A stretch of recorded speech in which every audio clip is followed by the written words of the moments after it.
I want to talk about self self identity.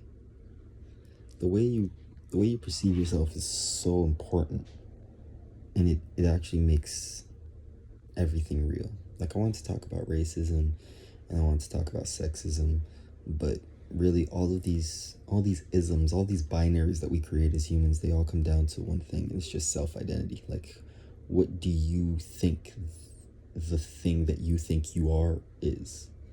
Because it's like there's a disconnect there where people don't realize what you're perceiving and what you are being, what you're doing, are two different things. Like, they're two different people. You know what I'm saying, like, the perception of you does not act in the same, like, your personal perception, the one that is coming from outside or inside out, is not acting in the same way in as the actual liver of your life, like the doer. Like, for example, that's why people say things they don't mean and mean things they don't say.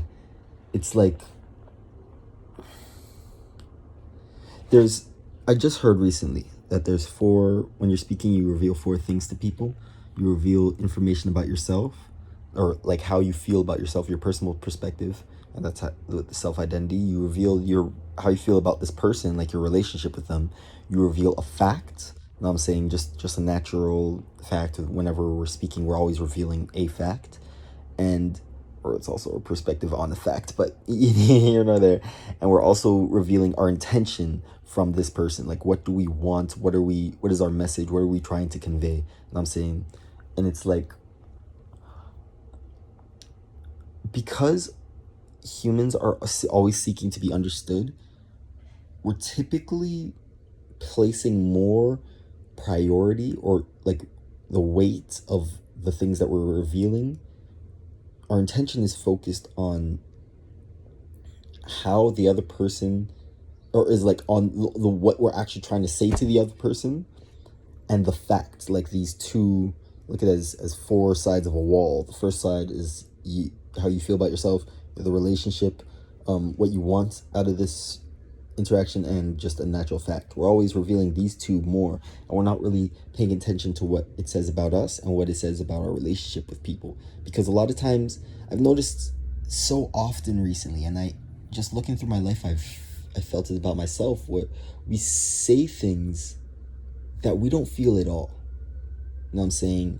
Either to persuade people, to impress people, to impress ourselves, to persuade ourselves, to make us think. Okay, I'm saying this because from a child, and a lot of people are like this, just from research. I was growing up with a father who it felt like I had to walk around eggshells. So this maintained a perspective in my head that it's like, oh, I had to be the person that makes my parents, like, emotionally regulated. Like, because it was from base, like, from I was born, I sort of perceived it as like, there's something I'm doing that's wrong, so I have to be vigilant and be adamant about making sure the people around me are emotionally regulated. And this creates quote unquote nice people, or people who think they're empathetic. You know what I'm saying? But really, you're never actually examining your own feelings of how you want to feel, because you're never given the opportunity to think there's validity in your feelings. You're always shown the value and the virtue in helping others with their emotions. And it's not virtue in the way you would readily think. It's like, it's incentive. I'm saying the incentive was never there for you to, or for me. So if you're seeing this, you're probably feel similar. Where the incentive was never to focus on your emotions or focus on the way you felt, but it was always, oh, like, my parents are tripping, my parents are bugging. Let's do what we can to make them feel better. You know what I'm saying? Because they never put the idea in your head that, oh, you have emotions too, and your emotions are valid. Because whenever it came to your emotions, it was always, oh, you have to put those away. You have to stop feeling this way now. It's too much of that. I'm saying, whatever you're feeling, it doesn't really matter. I'm saying, you can fight through it. You can just keep going, you know what I'm saying, cry later, and you never actually allow yourself to cry, you know what I'm saying, because you shame crying, you know what I'm saying, as if there was weakness surrounded it, you know what I'm saying. And it's, I don't know if this is just me personally, you know what I'm saying, but there's a lot of levels to it, and it makes you, let me give you an example of how this happens in the world now, where my friend wanted to hang out with me last week. So the week before, he hit me up saying, "Oh, let's chill," and me just being the person I am with this energy, I'm always thinking about making my friends and the people around me feel good. You know what I'm saying? So I don't, my initial reaction is not how I feel, but what can I do to make sure the people are safe? Like, I've been in a relationship with women I don't love because they want to be loved. You know what I'm saying? So I'm not thinking, okay, how do I feel about you? But I'm thinking, what do you want? You know what I'm saying? And I think that's actually a lot of people when I think of it like that. I'm saying a lot of people are focused on what is the overall. I won't say a lot of people, but like people like me always focus on what does everyone want? What is the group's mentality on this topic, on this subject, or whatever the goal is. And it's like, yeah, I told a friend we'll link up. They came. It was raining. I was tired because I just moved into a new house, and I was just like, I don't want to leave my house. You know what I'm saying? Because of that, I told him I couldn't link up, and he was adamant, like it was like we were supposed to link up for a serious thing. You know what I'm saying? And a part of me felt like bad because I caused that situation, but it was not me causing the situation out of me being like a dickhead. I just decided not to go. It was me not recognizing my own feelings in this situation. I'm saying, like, when he asked the first time if we want to link, I should have recognized, do I have energy for that? Do I have space to hold for someone else's presence right now? I'm saying, or am I going to feel weird? Am I going to feel drained? And then when it came, I knew I would feel drained. So I just decided not to go. But because I already gave his word, because I seen my value, and this is why I wanted to make this video. I seen my value in what I can do for other people. And it's like I'm living from like a third person perspective, where I'm seeing what does Neptune bring? Like, what is his value? You know what I'm saying? And not seeing what do I feel? Because it's really hard to explain it, man. But basically, like, no one matters but you. You know what I'm saying? And when you don't accept that right away, it inadvertently, like, reveals that through your actions. Like, how do I word this? Like, I love my friends. I would die for my friends. You know what I'm saying? But that's only because I love myself so much, and I see myself in my friends. You know what I'm saying? And it's that recognition. Like, if I didn't recognize that, I would have passive aggressive energy towards them, because there's a lot of people who are like that in relationships, in life, just who are doing things that they don't want to do, but they feel as though they have to do, because, oh, I have to make the emotional, I have to make everyone feel safe. Or the exact opposite, where people feel as though they've always had to be the emotional, because I have gone in that direction too, where it's like I'm going out of my way to try to make people less sensitive. You know what I'm saying? But it's really like I'm just being a dickhead. Because I didn't get someone to really like cater to my emotions. Like, I'm thinking, oh, I'm a strong person. I got here all alone, I'm saying, because of this, and this. I guess I'll just do this to other people and make them as strong as me. You know what I'm saying? But, like, I was having a conversation with my friend, the friend I I missed out on last week. You didn't deserve to go through what you went through. And I'm talking to myself right now. Like, it was not necessary. You know what I'm saying? Even though it did bring greatness, it wasn't necessary. I'm saying, like, we could have gotten here through other means, and we don't even know if it would have been better. Like, I'm grateful. I'm 100% grateful, but it how do I make this make sense? It wasn't a good thing that I experienced those things in my life. Like, the children shouldn't have to experience that, where their own parents are telling them, like, their emotions, how they feel doesn't matter. You know what I'm saying? And if you feel that way too, you didn't deserve that either. You know what I'm saying? No one does. You know what I'm saying? And it's hard because you get to this point where it's like you don't even fully recognize how to value your own emotions. So it always comes out like over the top. You know what I'm saying? Whenever I'm just standing up for myself and I'm giving myself what I deserve, because it's not like natural to me. I The identity that created that defense mechanism has put me into this reality, and this reality has people around me that cater to that identity. And now I'm trying to get into another one.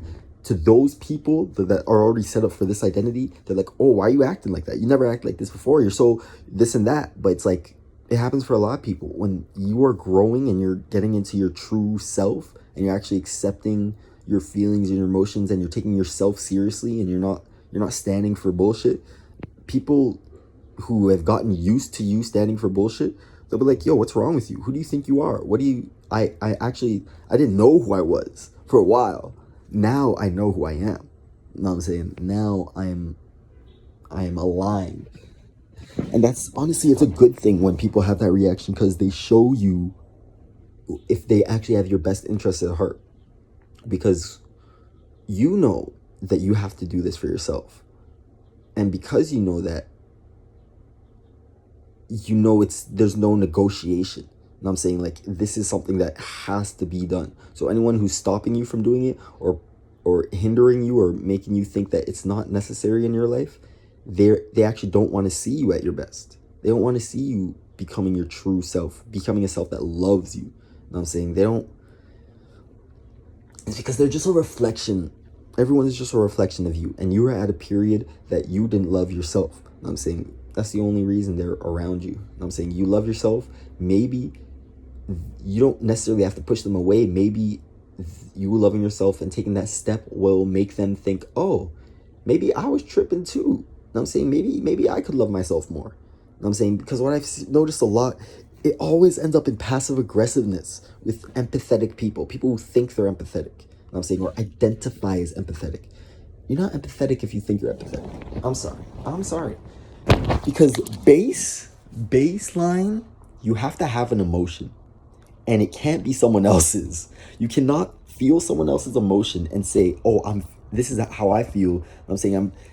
I don't know how to make it make sense, but it's not consideration. You're not actually considering them, because you're considering how would they, like, you're considering the ideal, you know what I'm saying, of what you think they would want. But you wouldn't actually know what they would want, because you don't know what you would want. You know what I'm saying? Because that's not the baseline. For a lot of people like me, our baseline is sensing other people's emotional regulation. You know what I'm saying? So we don't immediately, if a situation happens, I don't think, how do I feel? I think, how does everyone feel about this? Not so I can change my opinion, but so I can change make sure that everyone feels okay. You know what I'm saying? But it's like, you're not anyone's parent. That's what people like that, their parents weren't parents for them. So they never actually had parents, you know what I'm saying? Like, proper parents to, like, cater to their emotional needs as a child. So it's like, they made you so you could be their parent. You know what I'm saying? So you never actually get to be a child. So you're always parenting, and you're hyper vigilant about others' emotions and others' situations and their energy. But how you feel, you have no clue. You're lost on how you feel. You know what I'm saying? Because you don't spend time to look at it, because you don't think it's valid, because no one tells you it's valid, because it's like, oh, if no one cares now, no one will care. You know what I'm saying? I've always had to put it all on my back, so I guess I'll just do this forever. And it's like, that's what creates this passive aggressive energy, where it feels like, oh, no one even cares about me. No one even, nigga, you don't even care about you. How is anyone supposed to care about you? And I don't want to say I hate when people say that, because I tend to say I hate a lot. But I really don't like when people say that no one cares about them, they have nobody. Because you always have you. If you're going to say you have nobody, first of all, you're calling yourself a nobody. Or you're saying that you don't have yourself. You are not self possessed. You don't run your life. I'm saying your life is run by the circumstances. I'm saying, but how you feel, it's up to the gods how you feel. And it's like I'm two ways about it, because my dad from a young age, the same person that did this to me, I know, told me there's no excuses. You know what I'm saying? There's literally, like, everything could be an excuse. You know what I'm saying? And on one side, it's fucked up. But on the other side, yes, everything is a fucking excuse. Like, anything is possible. You know what I'm saying? People say you would do whatever for those that you love. I feel that. I wholeheartedly feel that. When you prioritize something, there's nothing that will stop you from getting there. You know what I'm saying? And that's the problem with people. They don't prioritize themselves. They prioritize all these things that the self desires, but not the self that is desiring. You know what I'm saying? So it's like, that's why people feel so empty. You know what I'm saying? Because they're getting so much stuff. Even me. You know what I'm saying? Recently, I've had to sit in uncomfortability and understand, what does that actually mean? Because from the things that I was raised with, it's like my parents always tell me, or my dad's just mentality is like, oh yeah, you can't sit down, you can't be still, you always have to be working, you always have to be going more and forward and forward. And it's like, you can never be comfortable. And on one hand, it's immense growth. But on another hand, the base, like the launching pad, is a launching pad of lack. You know what I'm saying? So you're always, where you're always coming from lack. No matter how much you get, you'll always feel like you don't have enough. Because you feel like the intention is not to increase how you feel about yourself, but it is just to leave this state of uncomfortability. So you always come back, because the state hasn't changed. You know what I'm saying? You just walked out for a little bit, but it's like a loop. You keep on coming back to the same loop of feeling uncomfortable with your life, instead of sitting in that state of uncomfortability and examining, why do I feel uncomfortable? You know what I'm saying? What is it about this frequency makes me feel uncomfortable? Like, I'm gonna reveal it, because like I've always felt a lot of shame about this and that, but like, in my heart of hearts, I don't care. I haven't I don't work. I don't work, and I actually don't like working. You know what I'm saying? I've worked a lot in my life.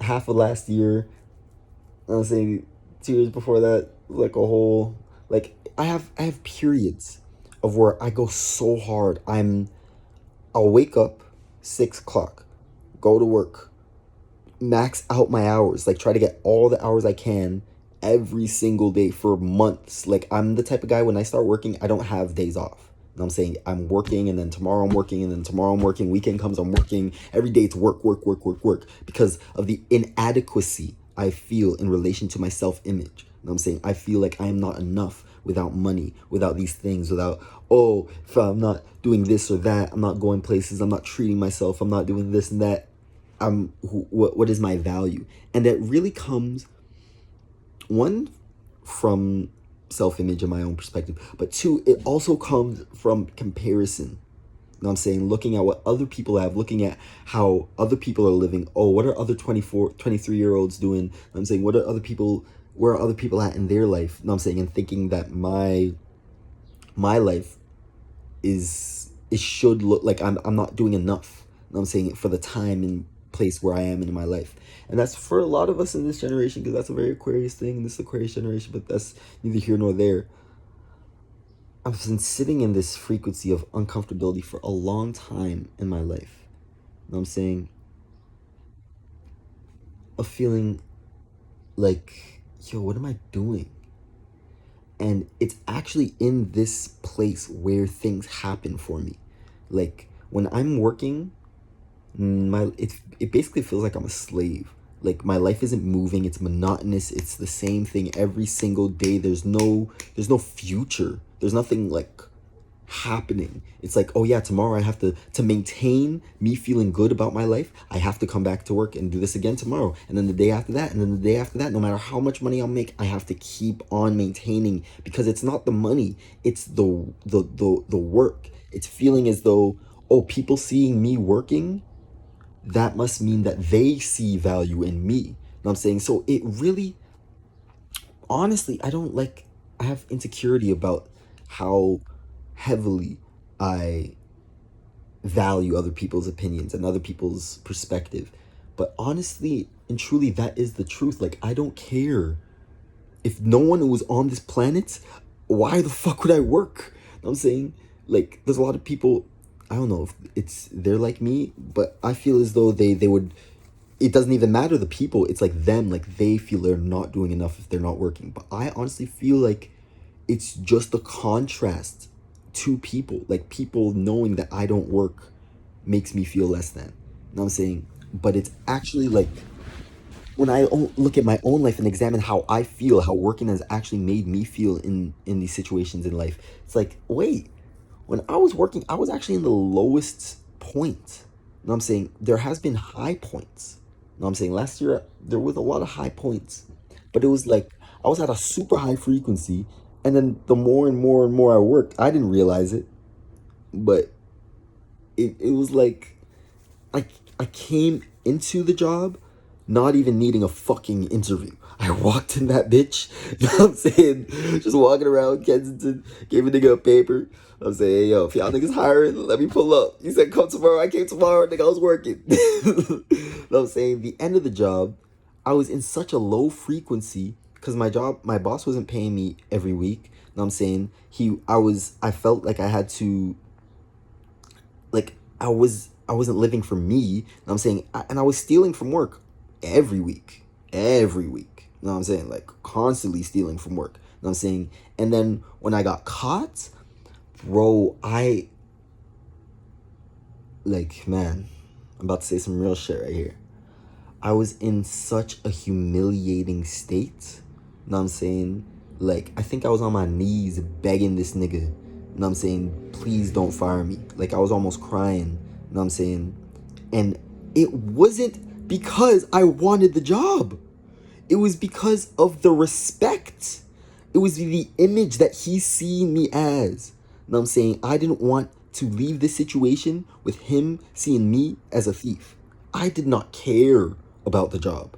It was, matter of fact, after that, my life went up. Everything started changing my life. Everything started getting better. I started getting more in tune with myself because I was giving myself time. But it was being in that vicinity of authority and this capitalistic mindset. It's like, this is how people run. This is how people act. I don't act like that. I don't beg for shit. But I thought this is what I'm supposed to do in this situation. You know what I'm saying? To show my respect, because that place really helped me, man. I really had a lot of love for that, and I felt like I wasn't being respectful by stealing, not recognizing they were stealing from me. They were stealing my money and time by not paying me. You know what I'm saying? And that's what I mean by passive aggressiveness, where my passive aggressiveness made me steal. Like, it was building up where I was feeling like, man, fuck these guys. They're not paying me. They're not paying me. They're not paying me. But my desire to keep energies and make sure everyone's good just kept me in the job, just kept me there every week. Oh, can you come tomorrow? Can you stay until 12? Can you open at fucking this hour this time? Oh yeah, I got whatever you need. You know what I'm saying? I'm everybody's superhero. You know what I'm saying? No, I'm not. I'm not nobody's fucking hero. You know what I'm saying? That I think that's a lot of what a lot of spiritual people feel too, or like this martyr complex, because like we've had to be the savior for our parents. We think that like we have something that makes us like we're better than people. Like we're here put on this planet Earth to like actually lead people and save people, when like we're all the same, man. Like, no one is better than no one else. You know what I'm saying? No one no one deserves to go through certain shit. You know what I'm saying? And that's why we think like this. It's like we develop this delusion of, oh, if I have to be making everybody around me like feel better, and it that must mean I'm their savior. But really, it's like we don't want to truly accept reality. You know what I'm saying? There's some depth, the level of even I'm not there 100%. That I'm just a fucking human.